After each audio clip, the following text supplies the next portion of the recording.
গল্প পিয়নের আসরে আজ শোনাবো শিবরামের লেখা গল্প।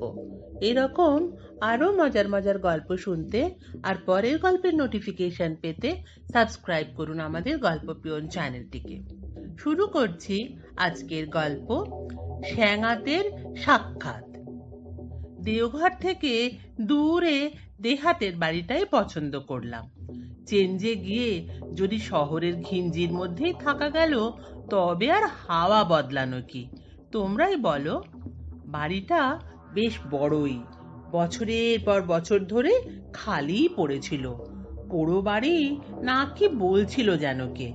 আমার বিশ্বাস হয় না শহরের সুখ সুবিধা ছেড়ে এত দূরে মাঠের মধ্যিখানে কে আর বাড়ি ভাড়া করতে আসবে বলো। সেই জন্যই ভুতুড়ে বাড়ি বলে সুখ্যাতি রটেছে, তাছাড়া আর কি। অন্তত আমার তো তাই মনে হলো। আমার বেশ পছন্দসই হয়েছে বাড়িটা। আমিও একা, বাড়িটাও একাকী। সন্ধ্যার মুখেই আমাদের সাক্ষাৎ পরিচয় হয়ে গেল। দীর্ঘকালের ধুলো আর মাকড়সার জাল ভেদ করে ঢুকলাম তো বাড়ির মধ্যে। ভূতের আস্তানার মতোই হয়ে আছে বটে। ঘর ধরে কেউ কোনোদিন যত্ন নেয়নি। এ বাড়ির যে কখনো ভাড়াটে জুটবে তা বোধহয় কারুর প্রত্যাশাও ছিল না।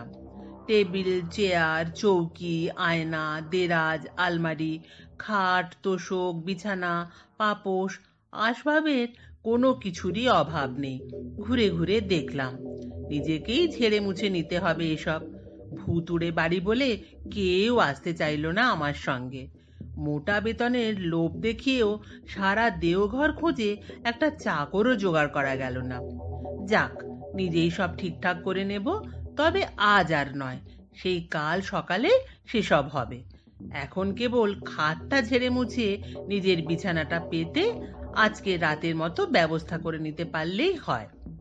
আপাতত তাই করা গেল। কিন্তু ঘরের মেঝেতে জমে রইল বহু দিনের জড়ো করা ধুলো। চারিধারের পুঁজি করা ধুলো, বালি, জঞ্জালের মধ্যে খুব স্বচ্ছন্দ বোধ করছিলাম না। কিন্তু কি আর করা যাবে, এখন রাতের মুখে একা একা এত পরিষ্কার করা সম্ভব নয় কিছুতেই। আলো জ্বাললাম, উস্কে দিলাম ওর শিখাটা, তারপর বিছানায় গিয়ে লম্বা হলাম। ও বেশি ঘুমোবার সময় হয়নি এখনো, সবে মাত্র সন্ধে উতরেছে বলতে গেলে, তবু একটু গড়িয়ে নিতে ক্ষতি কি। বিছানায় গড়াতে গিয়ে কখন যে নিদ্রার কোলে ঢুলে পড়েছি নিজেই জানিনে। হঠাৎ এক ঝটকা আওয়াজে চট করে ভেঙে যায় আমার চটকা। বুক ধড়াস করে ওঠে, ধড়মড়িয়ে উঠে বসি। বিছানা ছেড়ে আস্তে আস্তে ইজি চেয়ারটায় গিয়ে বসলাম। বাতিটা দিলাম আরো উস্কে। চারিধার নির্জন আর নিস্তব্ধ। চিন্তাটাকে অন্যদিকে ফেরাতে চেষ্টা করলাম। যেসব দিন চলে গেছে তার মধুর স্মৃতি মনের মধ্যে ফিরিয়ে আনতে চাইলাম। কত পুরনো দৃশ্য, আধভোলা মুখ, মিষ্ট কণ্ঠস্বর, কত গান যা আগের লোকের গলায় গলায় ছিল, কিন্তু আজকাল কেউ গায় না। যারা প্রিয়জন হতে পারত অথচ ভাব হলো না যাদের সঙ্গে, ইত্যাদি ইত্যাদি। আপনা থেকেই কেমন গা ছমছম করতে থাকে। ঘন্টা দুয়েক এইভাবে কাটালাম। নিঃসঙ্গতার বোধ ক্রমশই আমাকে আচ্ছন্ন করে ফেলতে লাগলো। বাতি নিভিয়ে আস্তে আস্তে গিয়ে বিছানায় আশ্রয় নিলাম। এর মধ্যে কখন বৃষ্টি পড়তে শুরু করেছে, বাতাস শোঁ শোঁ করছে, আমি শুয়ে শুয়ে তাই শুনতে শুনতে কখন ঘুমিয়ে পড়লাম। হঠাৎ আমার ঘুম ভেঙে গেল। সব নীরব নিস্তব্ধ, কেবল আমার আর্ত হৃদয় বাদে। তার গুড় গুড় আওয়াজ আমি স্পষ্ট শুনছিলাম। গায়ে কম্বল মুড়ি দিয়ে শুয়েছিলাম। কম্বলটি আস্তে আস্তে, কথা নেই বার্তা নেই, পায়ের দিকে সরে যেতে শুরু করলো। কেউ সেধার থেকে টানছে যেন। আবার নড়বার চড়বার, এমনকি প্রতিবাদ করবার পর্যন্ত শক্তি রইল না, যতক্ষণ না আমার কোমর স্তক খালি হলো। কম্বল সরতেই লাগলো। কি আর করি আমি, ভদ্রতা আর চলে না, তাই দেখে টানাটানি শুরু করে দিলাম। অনেক ধস্তাধস্তি করে কম্বলকে ধরে এনে আপাদ মস্তক ঢেকে দিলাম আবার। আমি কান পেতে প্রতীক্ষায় রইলাম, কি হয় দেখি। আবার কম্বল সরতে শুরু করলো। এবার পা বরাবর গিয়ে পৌঁছলো। আবার তাকে পা থেকে টেনে আনলুম। এমনি করে অপরিচিত বন্ধুর সঙ্গে আমার অদৃশ্য টাগ অফ ওয়ার চলতে থাকলো। যখন তৃতীয়বার কম্বল সরে গেল তখন টানবার শক্তি পর্যন্ত অন্তর্হিত হলো আমার। এবার কম্বলটা একেবারেই উধাও হয়ে গেল। আমি হতাশ হয়ে অস্ফুটধ্বনি করলাম। পায়ের কাছ থেকে প্রতিধ্বনির মতো সেই সুরে প্রত্যুত্তর হলো। আমার কপাল ঘেমে উঠল। মনে হলো যতটা বেঁচে আছি তার চেয়ে ঢের বেশি পরিমাণে মারা গেছে নিশ্চয়। কিছু পরেই হাতির পায়ের মতো একটা থপ থপ শব্দ ঘরময় ঘুরে বেড়াতে লাগলো।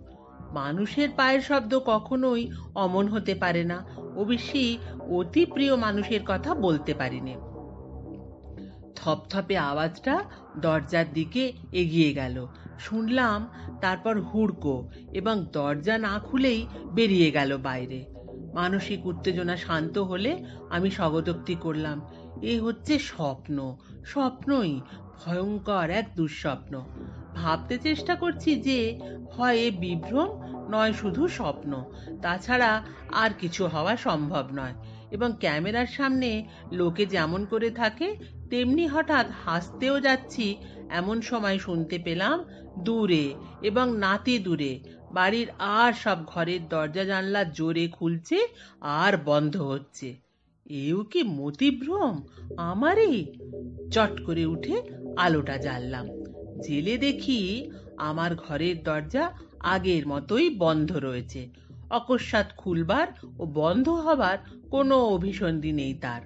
তখন আরামের নিঃশ্বাস ফেলে সিগারেট ধরিয়ে আমার ডেক চেয়ারটায় এসে বসলাম। হঠাৎ একটা দৃশ্য দেখে আমার পিলে পর্যন্ত চমকে উঠল। সিগারেট খসে পড়ল মুখ থেকে। শ্বাস প্রশ্বাসও ভারী সংক্ষিপ্ত হয়ে এলো আমার। এ কি? ঘরের পুঞ্জীকৃত ধুলোর উপরে আমার পায়ের দাগের পাশাপাশি এ দাগ কার আবার? আর এক পায়ের দাগ, এত বড় যে তার তুলনায় আমার পায়ের দাগ নিতান্তই শিশুর বলে মনে হয়। কিছু পূর্বে যে বন্ধুটি কম্বল টানাটানি করে গেছেন, এ কি তারই শ্রীচরণের চিহ্ন? ভয়ে ভয়ে বিছানায় ফিরে এলাম।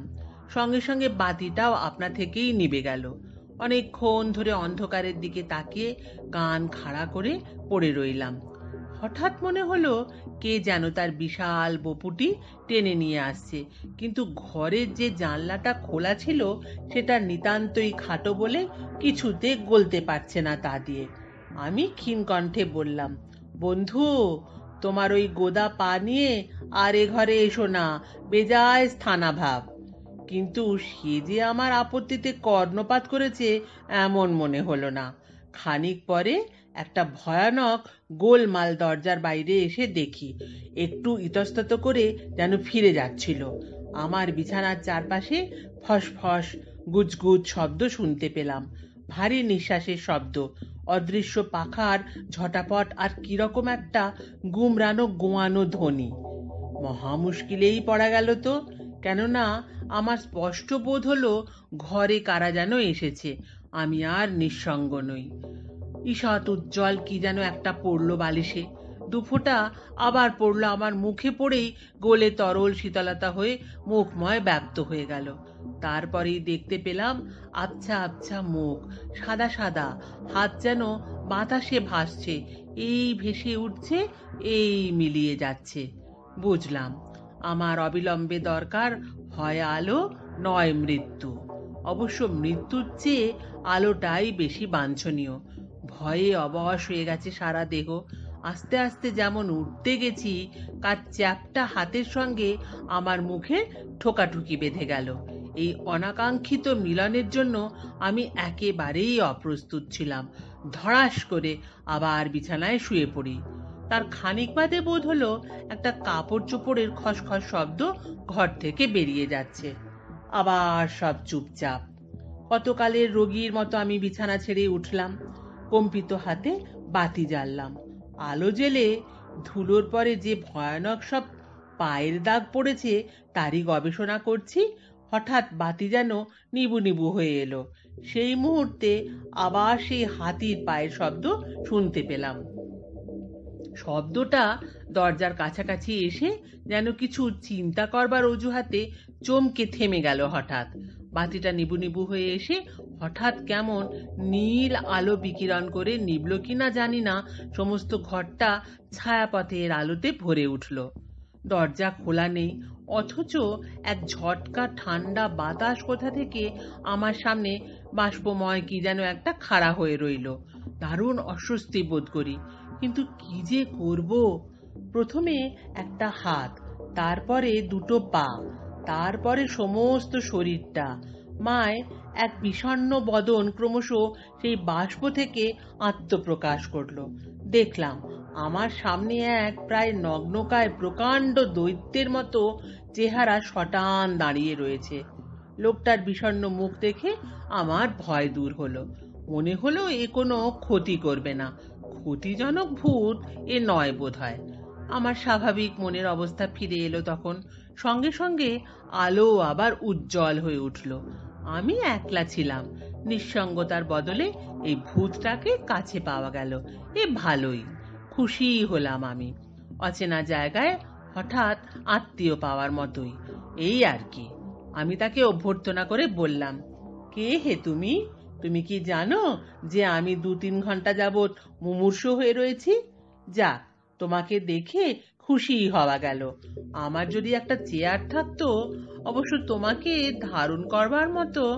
আহা, থামো থামো, ওই জিনিসটার উপর বসে পড়ো না যেন। কিন্তু কাকেই বা বলা, ততক্ষণে অমন দামি চেয়ারটিতে সে বসে পড়েছে, আর চেয়ারটিও সঙ্গে সঙ্গে ভেঙে গুঁড়িয়ে একেবারে সমাধিস্থ হয়ে গেল। দাঁড়াও দাঁড়াও, তুমি সবই ভাঙবে দেখছি। বলা বাহুল্য, ইজি চেয়ারটিরও সেই দুর্দশা। তোমার ঘটে কি বুদ্ধি বিবেচনা কিছুই নেই? ঘরের সব জিনিসপত্র ভেঙে কি তছনছ করতে চাও তুমি? করো কি সর্বনাশ! বলা নিষ্ফল। তাকে বাধা দেবার আগেই সে বিছানায় গিয়ে বসে পড়ে। বিছানাটাও চেয়ারগুলোর সঙ্গী হলো। কি ভয়ানক! এটা কিরকম ভদ্রতা হচ্ছে শুনি? এবার দস্তুর মতো চটেই উঠলাম আমি। প্রথমে তো হাতির মতো গোদা পায়ের শব্দে ভয় দেখিয়ে প্রায় মরি আর কি, সেটা না হয় সহ্য করা গেল। কিন্তু এখন এসব হচ্ছে কি? বায়োস্কোপের পর্দাতেই এরকমের রসিকতা বরদাস্ত করা চলে, লরেল হার্ডির ছবিতেই কেবল। তোমার লজ্জা পাওয়া উচিত। বুঝবার মতো বয়স হয়েছে তোমার, নেহাত ছেলে মানুষটি তো নও। আচ্ছা, আর আমি কিছু ভাঙবো না, কিন্তু কি করব বলো? 100 বছর ধরেই আমি হাঁটছি, কেবল হাঁটছি, এক দণ্ড কোথাও বসতে পাইনি একদিন। তার চোখ থেকে দরবিগলিত ধারে অশ্রুপাত হতে থাকে। ভূতের চোখে জল, এ যে রাম নামের মতোই অভাবনীয় ব্যাপার। বেচারি ভূত। আমার দুঃখ হলো দস্তুর মতো। আমি বললাম, আমার রাগ করা উচিত হয়নি সত্যি। তুমি যে একটি বাপ মাহারা সত্যি অনাথ বালক, তা কি আমি জানি? তা কি করবে, এই মাটিতেই বসো, কিছুই তোমার ভার সইবে না যে। নইলে হয়তো কোলে করেই বসাতুম তোমায়।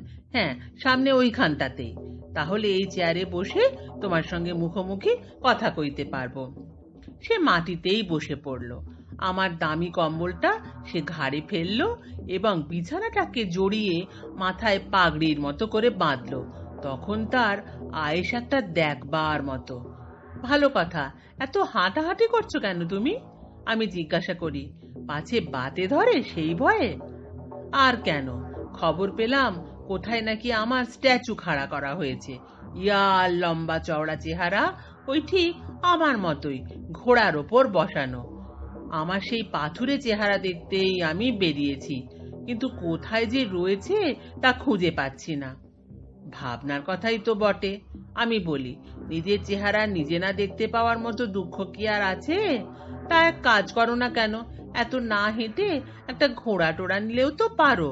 ঘোড়ায় চেপে।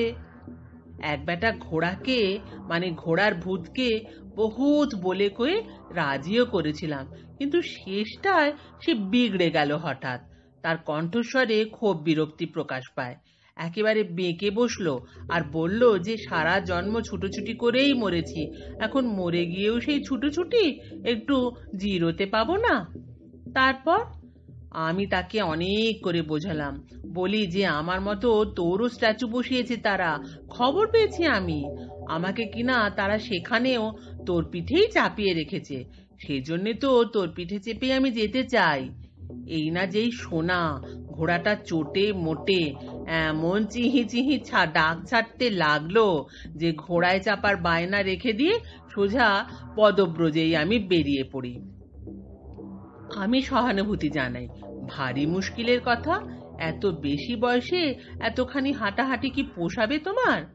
তার চেয়ে এক কাজ করলে তো পারো, রেলে যাতায়াত করলেও তো পারো, তাড়াতাড়ি অনেক জায়গায় ঘোরা হতো তাতে। হেঁটেই মেরে দেব, রেল আবার কেন?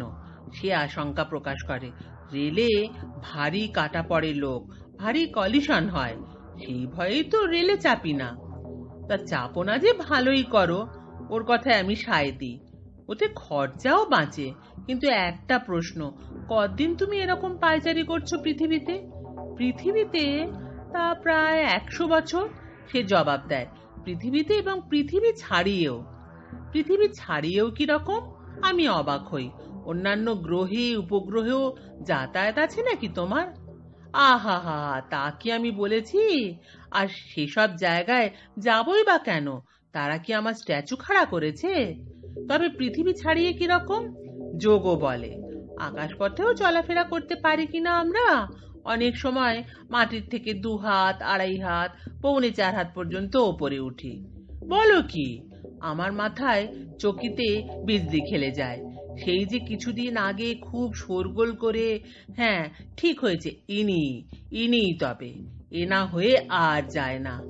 ও বুঝেছি, এখন আমার হঠাৎ টনক নড়ে, তোমার পায়ের দাগের সঙ্গে মিলে যায় হুবহু। কি কি? কৌতূহলী হয়ে ওঠে সে। কিছুদিন আগে জায়গায় জায়গায় যেসব বড় বড় পায়ের দাগ দেখতে পাওয়া গিয়েছিল, যা নিয়ে খবরের কাগজে খুব হইচই পড়েছিল, সেই সময় এখন বুঝতে পারছি সেসব কার কীর্তি। কার? কার আবার? তোমার? তা হবে। বিষণ্ণভাবে সে ঘাড় নাড়ে। খবরের কাগজও দেখিনি অনেক দিন, দেখাতাম তোমায়, কিন্তু রাখিনি তো। তোমার সঙ্গে দেখা হবে জানতো কে? জানলে রাখতাম। আমি বলি, কিন্তু বলো দেখি, আমার বাড়িতেই পায়ের ধুলো দিলে কেন হঠাৎ? তোমার আস্তানার কাছ দিয়ে এই রাস্তা দিয়ে যাচ্ছিলাম কিনা সে বলতে থাকে, আর এই বাড়িটায় আলো জ্বলছিল, তারপর খড়ি দিয়ে সদর দরজায় তোমার নিজের নাম লিখেছ দেখলাম, তার সঙ্গে আমার নামের ভারী মিল। ভাবলুম আমারই আত্মীয় হয়তো, কিংবা আমারই স্যাঙাত ট্যাঙাত কেউ হবে। তবে তোমার কাছ থেকেই জেনে নিই না কেন আমার স্ট্যাচুর ঠিকানা। যাক, তুমি যখন জানোই না, তখন আর বসে থেকে কি লাভ, আমার পথে আমি বেরিয়ে পড়ি আবার। সে কথা মন্দ নয়, স্বস্তির নিঃশ্বাস ফেলে আমি বলি, কিন্তু? সে সকরুণ চোখ তুলে আমার দিকে তাকায়। তোমার নামটি কি তা তো বলে গেলে না? আমার নাম আউটরাম। সে বলে, জাঁদরেল আউটরাম। বেঁচে থাকতে লড়াই করাই ছিল আমার কাজ, তখন জেনারেল বলে আমায় ডাকতো সবাই। এরকম অদ্ভুত নাম শুনেছ এর আগে? অবশ্য তোমার নিজের নাম ছাড়া। আচ্ছা, আসি তবে, কেমন? আমার বাক্য স্ফূর্তি হবার আগে আউটরাম আউট হয়ে গেলেন। আমার লাল কম্বলটাও সঙ্গে নিয়ে গেলেন, বিছানাটাও আর ফিরিয়ে দিলেন না।